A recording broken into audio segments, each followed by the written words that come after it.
Olá, como você está? Eu espero que você esteja bem, esteja em paz, como deve ser. Hoje nós vamos ler aqui e refletir sobre Levítico capítulo 17, aqui no nosso Café com Jesus. E vamos então começar a leitura de Levítico 17. A proibição de comer carne. O Senhor disse a Moisés: diga a Arão e seus filhos e a todos os israelitas o que o Senhor ordenou. Qualquer israelita que sacrificar um boi, um cordeiro ou um cabrito dentro ou fora do acampamento e não o trouxer à entrada da tenda do encontro para apresentá-lo como oferta ao Senhor, diante do tabernáculo do Senhor, será considerado culpado de sangue, derramou sangue e será eliminado do meio do seu povo.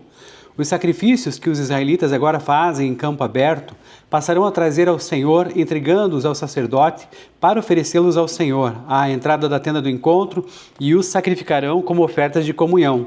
O sacerdote aspergirá o sangue no altar do Senhor à entrada da tenda do encontro e queimará a gordura como aroma agradável ao Senhor. Não oferecerão mais sacrifícios aos ídolos em forma de bode, aos quais prestam culto imoral. Este é um decreto perpétuo para eles e para suas gerações. Diga-lhes: todo israelita ou estrangeiro residente que oferecer holocausto ou sacrifício e não o trouxer à entrada da tenda do encontro para oferecê-lo ao Senhor, será eliminado do meio do seu povo. Todo israelita ou estrangeiro residente que comer sangue ou qualquer outro animal, contra esse eu me voltarei e o eliminarei do meio do seu povo. Pois a vida da carne está no sangue, e eu o dei a vocês para fazerem propiciação por si mesmos no altar. É o sangue que faz propiciação pela vida. Por isso digo aos israelitas: nenhum de vocês poderá comer sangue, nem também o estrangeiro residente. Qualquer israelita ou estrangeiro residente que caçar um animal ou ave que se pode comer, derramará o sangue e o cobrirá com terra, porque a vida de toda a carne é o seu sangue. Por isso eu disse aos israelitas: vocês não poderão comer o sangue de nenhum animal, porque a vida de toda a carne é o seu sangue. Todo aquele que o comer será eliminado. Todo aquele que, natural da terra ou estrangeiro, comer um animal encontrado morto ou despedaçado por animais selvagens, lavará sua roupa e se banhará com água, e ficará impuro até a tarde, então estará puro. Mas se não lavar suas roupas nem se banhar, sofrerá as consequências da sua iniquidade. Senhor nosso Deus, muito obrigado pela leitura de Levítico capítulo 17. Agora vai à frente nessa reflexão que iremos fazer, em nome de Jesus. Amém. Amém. Então, Levítico 17 está estabelecendo o que? Essa transição aí fundamental no livro, inaugurando o que a gente pode dizer de um código de santidade que vai aí até o capítulo 26, ao fixar a santidade da vida e a centralidade do culto a Deus. Logo após as ordenanças, então, do dia do perdão, do dia da expiação, ou do Yom Kippur, que significa isso também, dia do perdão ou dia da expiação, o Senhor instrui Moisés sobre a centralização dos sacrifícios no tabernáculo e a santidade inegociável do sangue, combatendo essas práticas idólatras comuns aí na época e ensinando que a vida pertence exclusivamente ao Criador, sendo que o sangue é um instrumento divinamente providenciado sobre o altar para a expiação dos pecados. Aí nós temos aqui esse capítulo separado por blocos, o primeiro deles dos versículos 1 até o 7, aí tem aquela questão de que qualquer israelita que abatesse um boi, cordeiro ou cabra dentro ou fora do acampamento, sem levá-lo à entrada da tenda do encontro, era considerado culpado do derramamento do sangue e deveria ser eliminado do meio do povo. Há então essa centralização dos sacrifícios e o fim da idolatria no campo.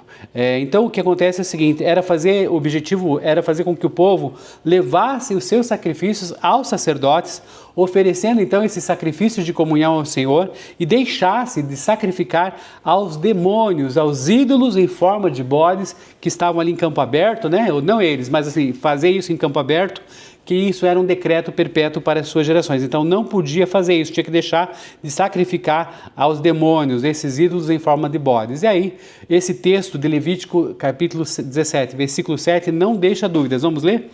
Eles não mais sacrificarão aos seus ídolos em forma de bodes, com os quais têm se prostituído.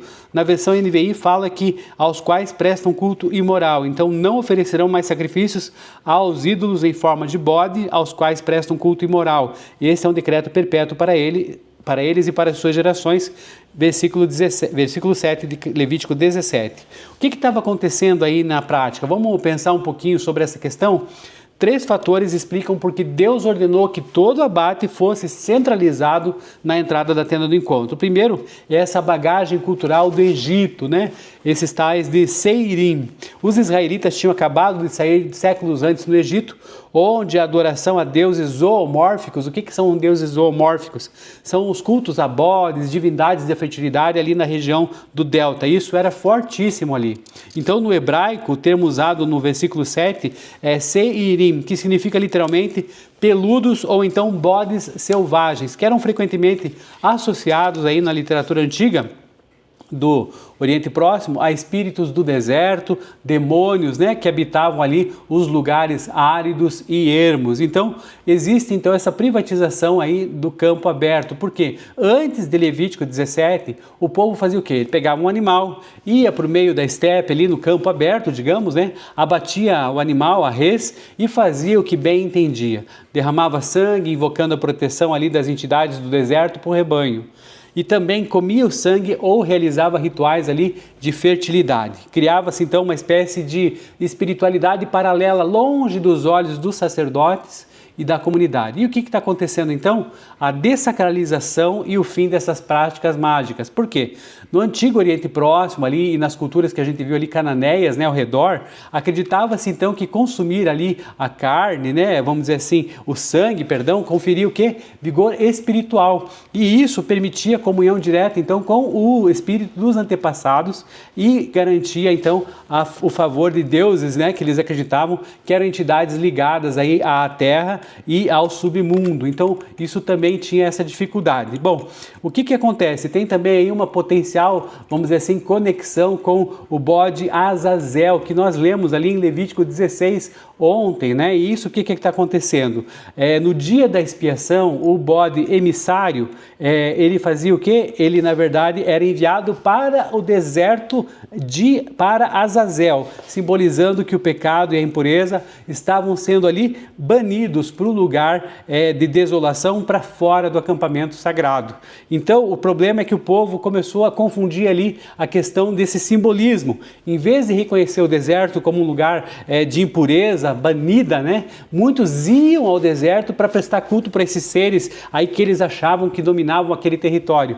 E aí temos a resposta divina, a centralização e a transparência. Então, ao exigir então que todo animal fosse levado ali para a tenda do encontro, perante o sacerdote, Deus corta esse mal pela raiz em 2 frentes. Então, o primeiro deles é esse fim desse sincretismo oculto.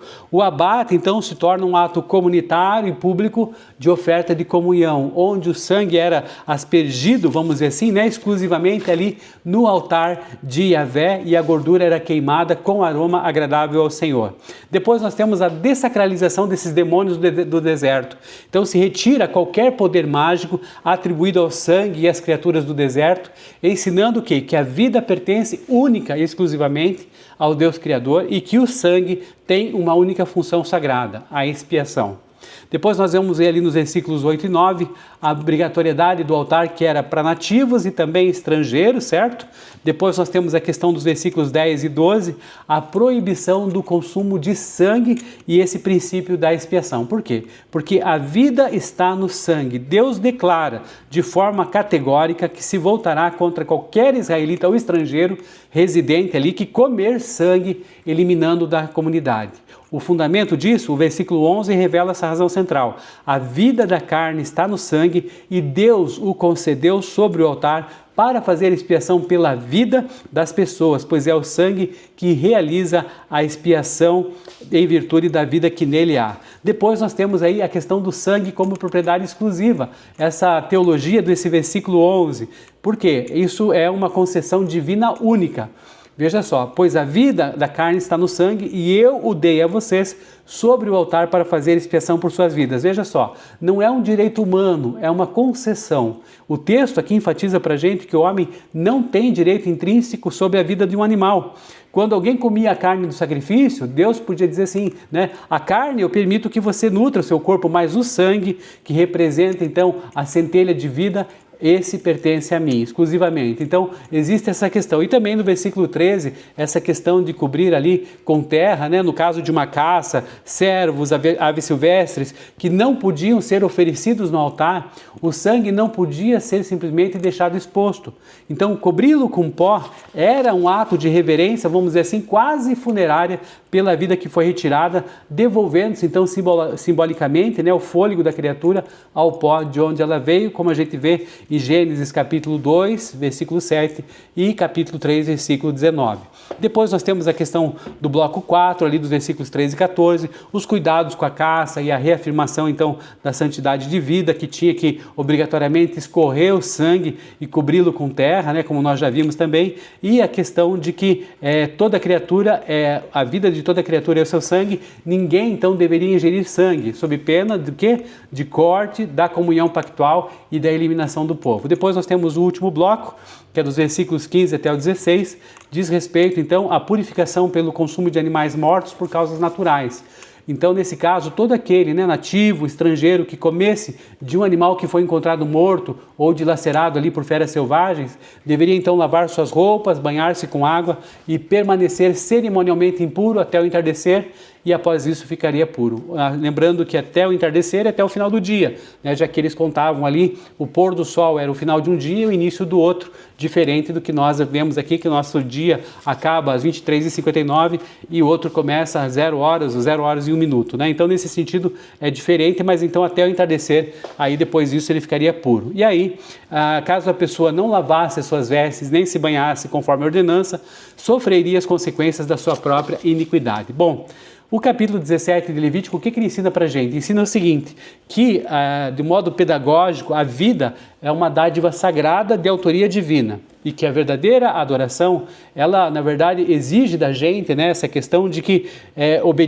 sejamos obedientes às orientações de Deus, rejeitando então qualquer sincretismo ou espiritualidade autônoma. Esse sincretismo quer dizer juntar as coisas, não, porque Deus fala isso, mas eu também entendo que é dessa maneira, então vai achando que é o nosso jeitinho, vai fazendo esse sincretismo, essa misturança, né, religiosa, e aí tem a complicação. Ao proibir o consumo de sangue e reservar ele exclusivamente para a reconciliação no altar, o texto então fixa esse princípio ético teológico de substituição vicária, a vida concedida para redimir a vida, apontando profeticamente para o valor supremo e definitivo do sangue de Cristo que foi derramado ali na nova aliança para a redenção plena e eficaz do ser humano por meio do seu sacrifício vicário. O que significa sacrifício vicário, né?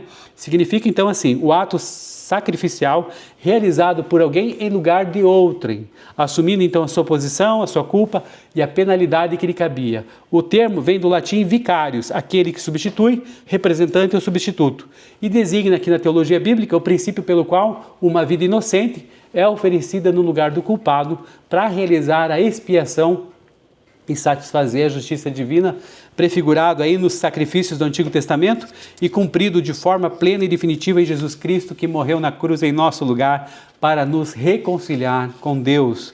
E qual que é o desafio pessoal, então, de Levítico capítulo 17, neste momento? É que nós examinemos o nosso coração em oração e aí consagremos integralmente, né, aí a nossa área, cada área da existência ao Senhor, pedindo então que Ele revele para nós e desfaça qualquer altar secreto ou dependência idólatra que muitas vezes a gente tem, nesse sentido, erguida a campo aberto da nossa vida privada, para que a gente reconheça com profunda referência e deferência, né? Reverência e deferência, que a nossa vida pertence exclusivamente a Deus e que toda a nossa reconciliação, comunhão e paz repousam exclusivamente no valor inestimável do sangue da aliança vertido por Jesus Cristo, nosso Senhor e Salvador, naquela cruz. Espero que você tenha gostado do nosso café com Jesus de hoje. Um grande abraço, tudo de bom, a paz, valeu!